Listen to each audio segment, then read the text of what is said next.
अभी ये वाला तो हम लोग ने लास्ट लेक्चर में ये सब देखा था, ये वाले क्वेश्चंस भी किए थे एंड ये वाली बातें भी हो गई थी हमारी आई गेस। ठीक है, 3 पॉइंट चार्ट सिस्टम भी देखा था, फिर ये वाला सम्स भी किए थे हम लोगों ने। ये अल्फा पार्टिकल का मिनिमम डिस्टेंस क्लोजेस्ट अप्रोच, ये हमारा लास्ट सम था जिससे हम लोगों ने लेक्चर एंड किया था। Okay, so this was what we have covered in the last lecture. अभी आज का जो सेशन है उसका भी शुरुआत थोड़ा वही से हो रहा है, गेटिंग इट? शुरुआत तो हम वही से कर रहे हैं, बट थोड़ा क्वेश्चंस का जो रेंज है उसको हम लोग थोड़ा सा चेंज कर रहे हैं भैया आज। ठीक है, लेवल भी थोड़ा सा अच्छा खासा ही है, बट इफ यू सी कितने बारीकी से अगर हम वो क्वेश्चंस को समझे तो तुमको समझेगा कि भाई इसमें इसके अलावा और कुछ एग्जिस्ट ही नहीं करता है। So let's have a look कि भाई ये फंडा क्या है और इसको कैसे करना है। ये देखो, तो इलेक्ट्रिक पोटेंशियल, इसका फॉर्मूला मैंने आपको दिया हुआ है already, V is equal to k q upon r. ठीक है, तो बेसिकली वो पोटेंशियल एनर्जी से ही डिराइव हुआ चीज है। तो यहाँ पे उसका आपको डेफिनेशन नजर आएगा जो हम लोग हमेशा से बुक में लिख के आ रहे थे कि V potential difference, V is equal to delta U by Q, और electric potential V is nothing but W by Q. Then if that is a formula,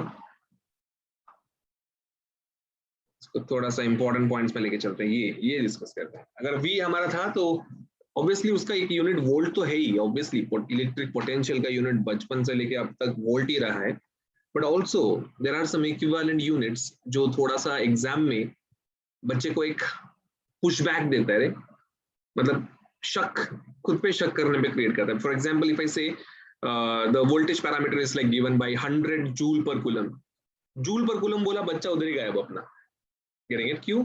उसको मालूम ही नहीं कि जूल पर कूलम को ही वोल्ट बोलते हैं, गेटिंग इट?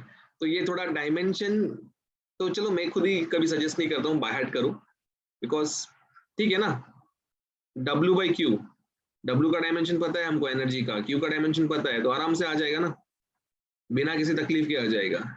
आई होप तुमको पता है ना वर्क डन का डायमेंशन क्या है। वर्क डन का dimension guys, it is L, energy work done का डायमेंशन क्या बोल रहे हैं? L2 m1 t raised to minus 2. L2 m1 t minus 2, ठीक है, and this is A1 T1, तो ये ऊपर जाके क्या हो जाएगा, L2 तो L2 ही रहेगा, M1 तो MV से रहेगा, -2 -1 -3 हो जाएगा, और A ऊपर जाके -1 हो जाएगा, which is exactly looking like this. समझा? तो बाय हार्ट मत करो, क्योंकि वो नहीं होता है बाय हार्ट, क्योंकि वो एक टर्म जो ऑलरेडी तुमको मैंने बोला था कि भाई ये 10 से 12 टर्म्स को तू बाय हार्ट कर, जो तुमको लिखा के दिए गए थे यूनिट्स एंड मेजरमेंट के टाइम पे, बस उतना ही करो और कुछ मत करो, उतने में तुम्हारा काम हो जाएगा। And we also described it very clearly कि इलेक्ट्रिक पोटेंशियल एक स्केलर क्वांटिटी है, तो उसमें चार्ज का वैल्यू प्लस है तो प्लस में लिखने का, माइनस है तो माइनस में लिखने का। समझा? डायरेक्शन वायरेक्शन आता नहीं है तो चार्ज का मैग्नीट्यूड कंसीडर करना पड़ता है, एंड ऑब्वियसली सुपरपोजिशन इफेक्ट उसका होता ही है।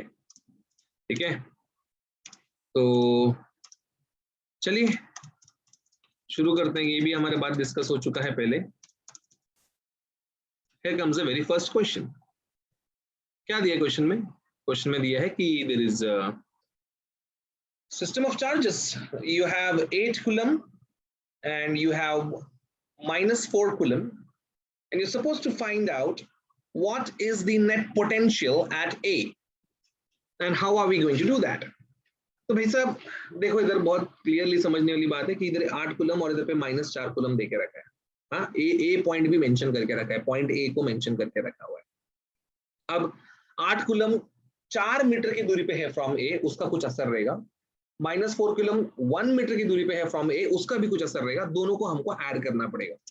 ठीक है, तो according to the superposition effect, the voltage at A is going to be voltage due to -4 coulomb plus voltage due to 8 coulomb. अब KQ upon R, तो K इसका Q का वैल्यू, ये थोड़ा सा उल्टा लिख दिया इधर, इसका इधर आ गया और इसका इधर आ गया, ठीक है। तो ये K इंटू -4/1 आ गया, इसका K इंटू 8/4 आ गया, वो थोड़ा लिखने का ऐसे सा हो गया खाली बस।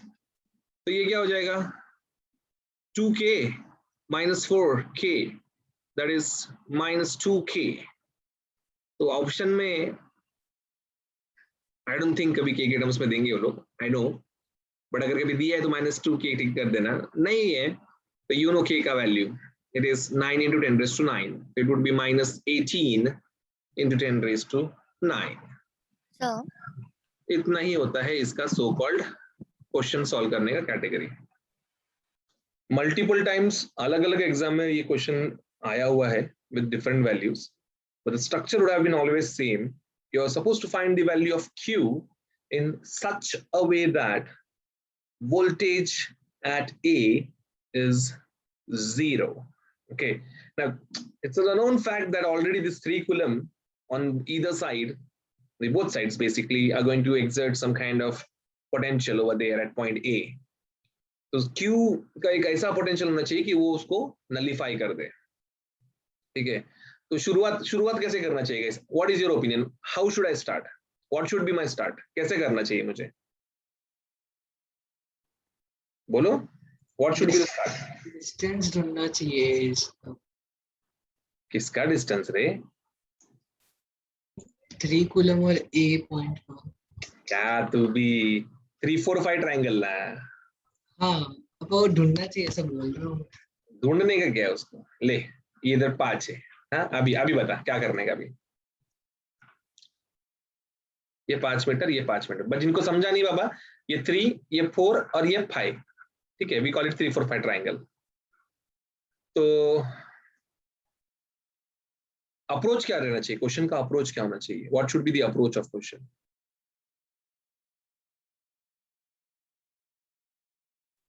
अरे मल्टीपल चार्जेस है ना, तो अप्रोच क्या रखेंगे अपन? सुपरपोजिशन लगा के जीरो आना चाहिए। यस, सुपरपोजिशन लगाएंगे। हम बोलेंगे voltage at A is nothing but due to, जैसे कि इसका नाम मैंने 1 दिया है, इसका नाम मैंने 2 दिया है, इसका नाम मैंने 3 दिया है, तो voltage at A would be nothing but equals to V1 plus V2 plus V3, and voltage at A को 0 लिख देंगे, समझा? ऑटोमेटिकली वैल्यू निकल के आएगा। अभी भी नहीं समझे? Voltage at A is nothing but equals to V1 plus V2 plus V3 बोलेंगे, ठीक है। और V3 और V1 क्या रहने वाले? सेम रहने वाले, बिकॉज सब कुछ सेम है, मैग्नीट्यूड सेम है, डिस्टेंस सेम है। तो ये क्या हो जाएगा? ये हो जाएगा 2V1 प्लस V2। ये V1 क्या होता है रे? What is V1? V1 would be KQ1 upon R1। ये V2 क्या रहेगा? इट वुड बी KQ2, किधर गया KQ2 upon R2।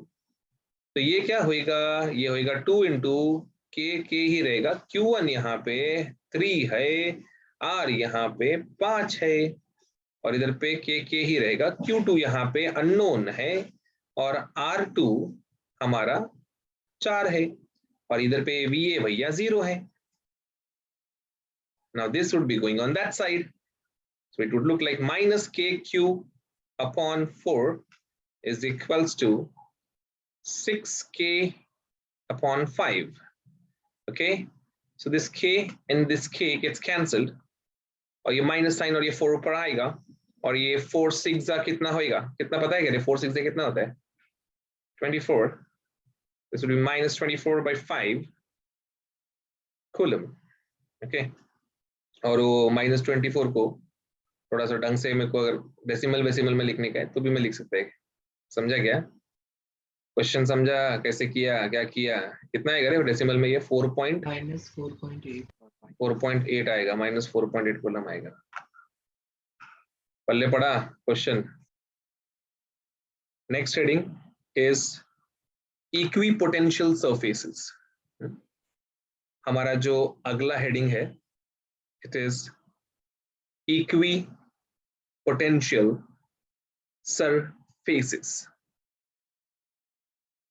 Now what is this equipotential surface? क्या होता है रे, किसको बोलेंगे हम लोग इक्विपोटेंशियल सरफेस? अभी आपने देखा v का जो फॉर्मूला है KQ/R है, तो अगर मैं Q कांस्टेंट रखता हूं, मतलब एक ही मैंने चार्ज रखा हुआ है, मेंटेन किया है चार्ज, देन उसके अराउंड में जो एनवेलप्स बनते जाएंगे अलग अलग डिस्टेंस के, उसमें हमने पोटेंशियल स्टडी करना शुरू किया. लाइक अभी यहाँ पे आपको मैं दिखा रहा हूं कि ये Q है, ठीक है. ये बहुत बहुत जबरदस्त फेमस क्वेश्चन है, इसके ऊपर बहुत फेमस क्वेश्चंस आते हैं. एंड ऐसे एमसीक्यूज बनते हैं ना, बच्चा गलत करके ही आएगा. ऐसे एमसीक्यूज बनते हैं कि बच्चा गारंटीड गलत करेगा. यू कैन सी ये छोटू सा इधर यहाँ पे छोटा Q है, और ये छोटा Q कुछ तो एक R डिस्टेंस की दूरी पे है, स्मॉलर डिस्टेंस की दूरी पे. नाउ गाइस, मुझे अगर ये पॉइंट पे वोल्टेज कैलकुलेट करना है तो क्या फॉर्मूला रहेगा? What would be the formula? Come on, फटाफट बोल रहे हैं, एकदम फटाफट. ये पॉइंट पे मुझे अगर निकालना है पोटेंशियल, तो क्या रहेगा उसका वैल्यू? तो उसका वैल्यू रहेगा V is equal to KQ/R. बराबर गाइस, ये पॉइंट पे निकालने रहेगा तो कितना रहेगा? सेम ही रहेगा ना, सेम रहेगा. ये वाला पॉइंट पे, ये वाला पॉइंट पे सब पे सेम ही रहेगा. सब पे सेम रहेगा. हर वो पॉइंट जो इस पर्टिकुलर सर्कमफरेंस में है उस पे सेम रहेगा. द रीजन इज हर एक का R सेम है. तो ऐसा सरफेस जिधर पे हर पॉइंट पे रे, जिधर के हर एक पॉइंट पे पोटेंशियल क्या है? सेम है. उसको हम क्या बोलेंगे? उसको हम बोलेंगे कि ये सरफेस इक्विपोटेंशियल सरफेस है. अब क्वेश्चन देखो ना, क्या चालाकी से, क्या मतलब बच्चे को फंसा के ये लोग क्वेश्चन बनाते. देखो ना, ये लोग बोलेंगे ऐसे, फुल नामकरण करेंगे ऐसा, ये A, ये B, C, D, E, ठीक है, ऐसा फुल दबदबा दिखाएंगे और बोलेंगे कि इधर पे एक चार्ज था B पे ना, B पे एक चार्ज था, वो चार्ज को मैं लेके गया F पे, ठीक है, फिर वो चार्ज को मैं लेके गया D पे, और बोलेगा बताओ कौन से इसमें वर्क डन ज्यादा रहेगा. चलिए आप बताइएगा इस, I give this question to you. Work done in BF ज्यादा रहेगा कि वर्क डन इन BD ज्यादा रहेगा? सेम दोनों में सेम रहेगा. दोनों में वर्क डन सेम रहेगा, ऐसा पारस बोल रहे हैं. बाकी लोग क्या बोल रहे हैं? सेम रहेगा. सेम रहेगा, सेम रहेगा. बट यू नो गाइस, सच्चाई क्या है? वर्क डन यहाँ पे हर जगह पे जीरो रहेगा. Getting it? वर्क डन का value would be zero. You know why? Why work done would be zero? Because there is no potential difference ना, ठीक है नहीं? ये वर्क डन का फॉर्मूला क्या था? Q डेल्टा, ये V लिखते हैं हम लोग, ये V क्या होता है? डेल्टा V होता है ना. तो अगर तू B से लेके D गया तो it would B VB minus VD. अगर दोनों का वोल्टेज सेम है, दोनों पॉइंट का अगर वोल्टेज पोटेंशियल डिफरेंस ही सेम है, तो भैया ये तो जीरो हो जाएगा और ये जीरो हो जाएगा, तो वर्क डन भी जीरो हो जाएगा. तो क्या है, तू B से लेके F जा, B से लेके A जा, तू B से लेके E जा, B से लेके तू किधर भी जा, तू ये सर्कमफरेंस पे आया, मतलब तेरा खत्म. Your work done is going to be zero. याद रखना ये पॉइंट, हमेशा याद रखना, ठीक है. फिर अभी सपोज यहाँ पे ये कुछ तो एक R1 है, एंड गाइस ऐसे है ना, ये कुछ तो R2 है, ठीक है. ये R1 और ये R2. Now guys, if I tell you very clearly, अगर एक चार्ज था हमारे यहाँ पे, वो कहा गया, एक सेकेंड, अरे चार्ज ही गायब हो गया मेरा. हाँ, अगर हमारा चार्ज सपोज यहाँ था, वो यहाँ से उड़कर यहाँ पे आया, तो गाइस क्या वापस से वर्क डन जीरो रहेगा? अभी इस बार भी वर्क डन जीरो रहेगा क्या? लेकिन अगर वो चार्ज यहाँ से निकल कर यहाँ गया तो क्या होएगा? जीरो.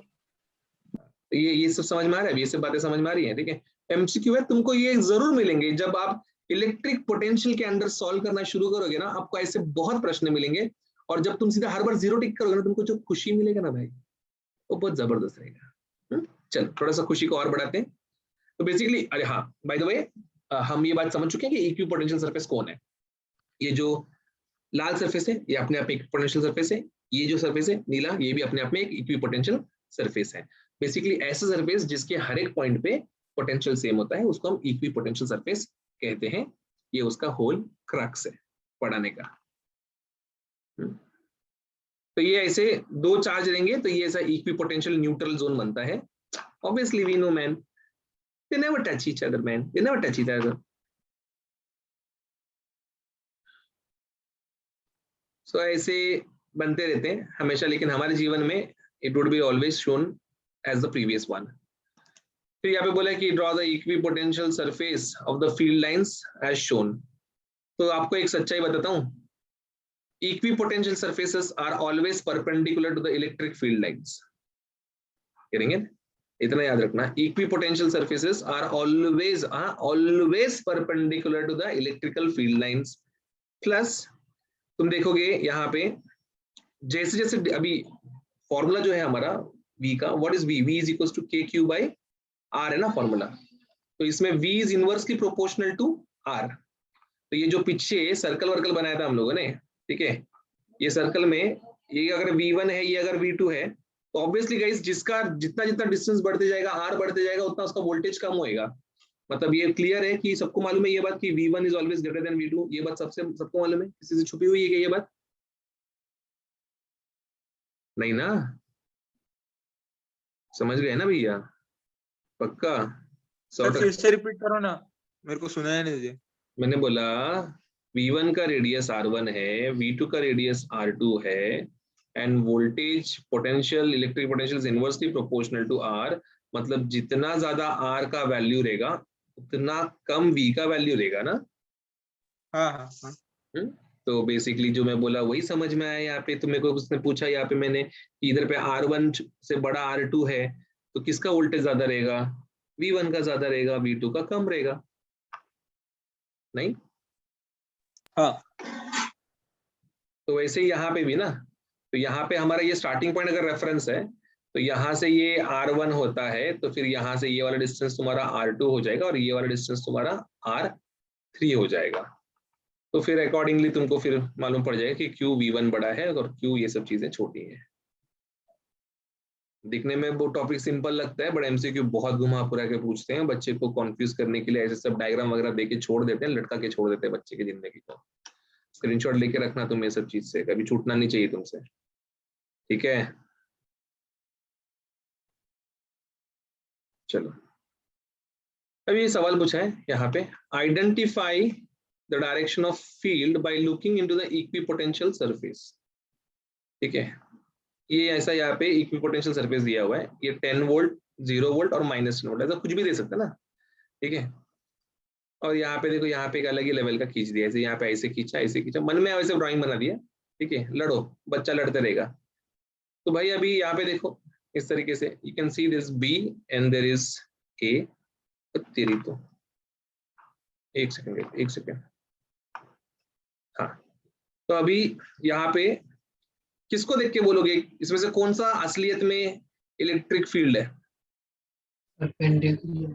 हाँ बराबर, जो भाई साहब यहाँ पे परपेंडिकुलर है, ठीक है, जो कोई भी यहाँ पे परपेंडिकुलर है वो क्या कहलाएंगे? हमारे इलेक्ट्रिक फील्ड कहलाएंगे। कौन कौन है परपेंडिकुलर में? कौन आता है यहाँ पे? ये कोई भी एंगल से परपेंडिकुलर नहीं है, ये कोई भी एंगल से परपेंडिकुलर नहीं है। ये देख, इधर देख, ये देख, बी को देख, एकदम बोल्ड, हाँ एकदम bold. B is hitting perpendicular to the lines of electric potentials, therefore B is the right answer for this। इधर पे कौन आंसर रहेगा? ये इधर पे ये देखना, A है ना, A, can you see A? A is perpendicular, ठीक है। B no, C no, D हाँ। D है, ठीक है। तो भाई ये जो प्रॉपर्टी था हमारा, क्या प्रॉपर्टी? कि equipotential lines are always perpendicular to electric field lines। Okay, याद रखना इस चीज को, बहुत फेमस रिलेशन है between electric field intensity and electric potential. Okay, तो यहाँ पे E is equals to minus dV by dr, तो इसमें मैं क्या कर सकते हैं, dV is equals to E dot dr लिख सकते हैं ना, समझा? तो I can also write it like this. This is also, these both are like equivalent stuff, huh? Like if you are being like given with equations, you are always given with equations all the time, and you want to derivate and get the answer, go for E is equals to minus dV by dr. But if they are giving you in terms of like vector form में अगर question आता है, so you should prefer V is nothing but integration of E bar dot ds bar बोलो या dr bar बोलो या r bar बोलो, man. So what sense it's going to make is it's a displacement vector. Okay, so this is the formula, and this is the question. बहुत ही simple सा चीज है, एक ट्राइंगल सा बनाया हुआ है और बोला है कि VB माइनस VA निकालो, VC माइनस VB निकालो, VC माइनस VA निकालो। मस्त डायग्राम बना के दिया हुआ है, डिस्टेंस विस्टेंस भी देके रखा है। इलेक्ट्रिक फील्ड जो वहां पे बह रहा है वो 10 न्यूटन पर कूलम है। मैं आपको 1 मिनट 40 सेकंड देना चाहूंगा ये सॉल्व करने के लिए, प्लीज गो फॉर इट।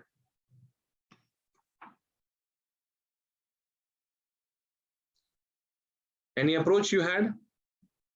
मेरे हिसाब से तो भाई सिंपल वेक्टर का ही फॉर्मूला लगाना, वो अपना इंटीग्रेशन वाला मेथड कर लेना चाहिए था। जैसे कि अभी मुझे B और A चाहिए, तो BA is like parallel, getting it, it's totally parallel. Then मुझे B और C चाहिए तो इट इज परपेंडिकुलर।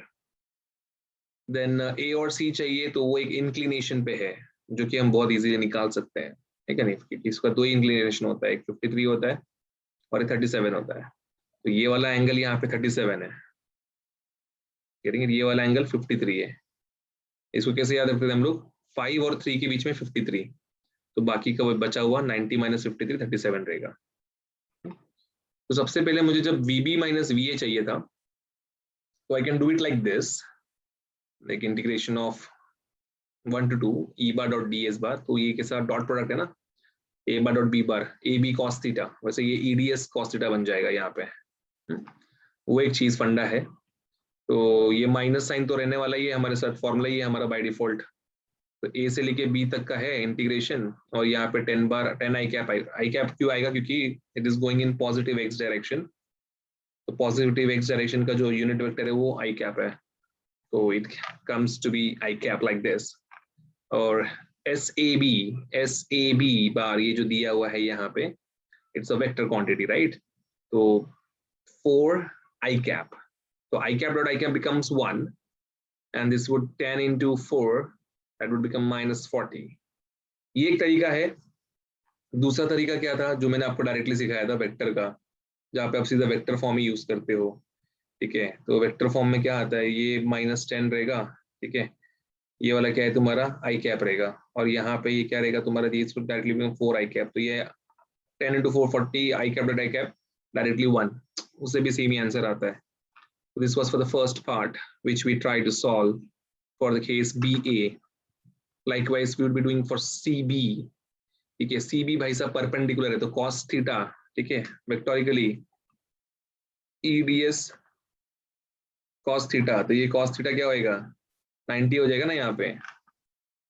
90 मतलब दुनिया का कितना भी ताकत रहने दे भैया, आंसर क्या आने वाला है, 0 ही आएगा, समझा? तो एक बहुत ही शॉर्टकट था पकड़ने के लिए। अब दूसरा, तीसरा हो गया। तीसरे वाले में अगर तुमको एंगल नहीं पता है, वेक्टर समझता है, वेक्टर का नॉलेज है तुमको, तो उससे भी तुमको आंसर निकल के आ जाएगा यहाँ पे। तो ये 10 i कैप और ये वाला जो है वो हो जाएगा 4 i cap plus 3 j cap. Obviously उसी से बना ना ये रिजल्टेंट, ये r बार है ना, तो r bar would be what, it would B a bar plus b बार।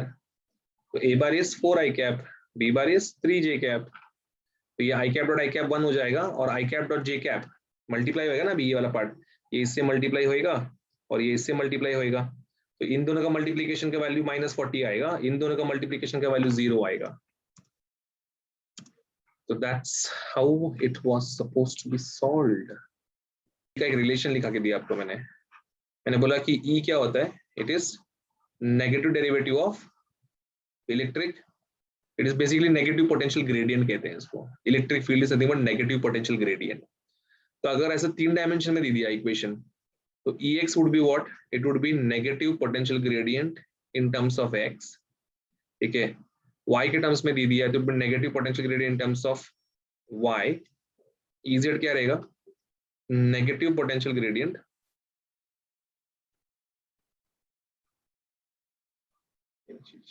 यहाँ पे इस तरीके से जाएगा.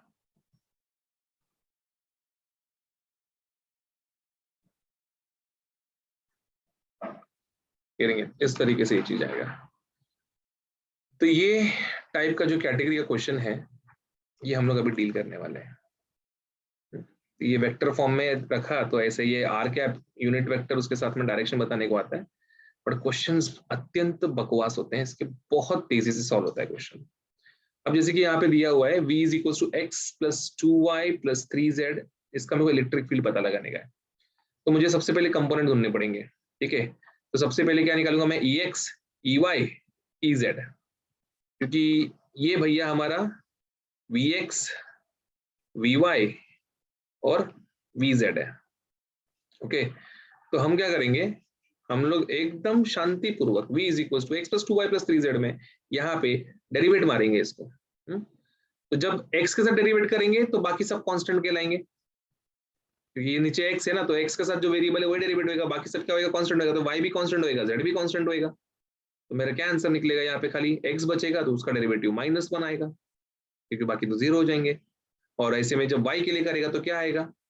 y के लिए जब करेगा तो ये x और ये z हमारे लिए वो हो जाएंगे, कांस्टेंट हो जाएंगे.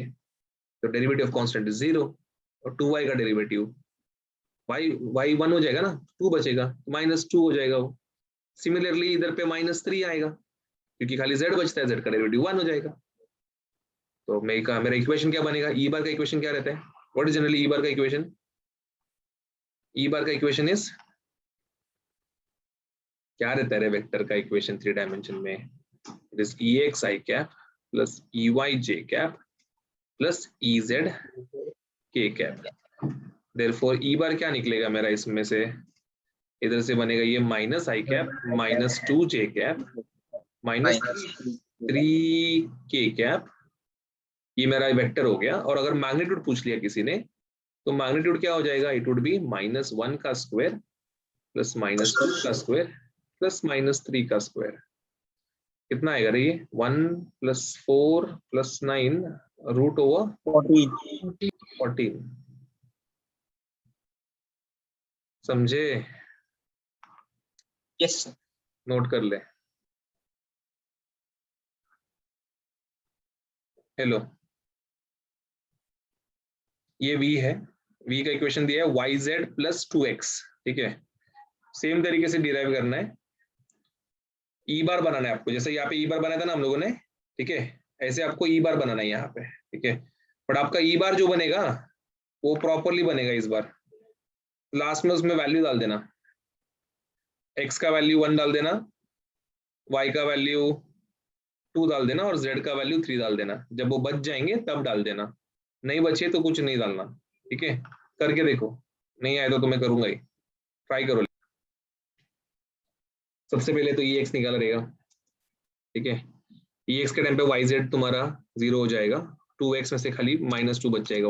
ठीक है, फिर ऐसे ey निकाला रहेगा, उसमें z बच गया, -z आ गया. फिर ez के टाइम पे -y आया. तो मेरा इक्वेशन कुछ ऐसे बनेगा. ठीक है, अभी 1 जिधर पे भी x दिखेगा वहां पे 1, 2 y दिखेगा 2, z दिखेगा 3. तो ये मेरा वैल्यू कुछ ऐसा आकार ले लेंगे.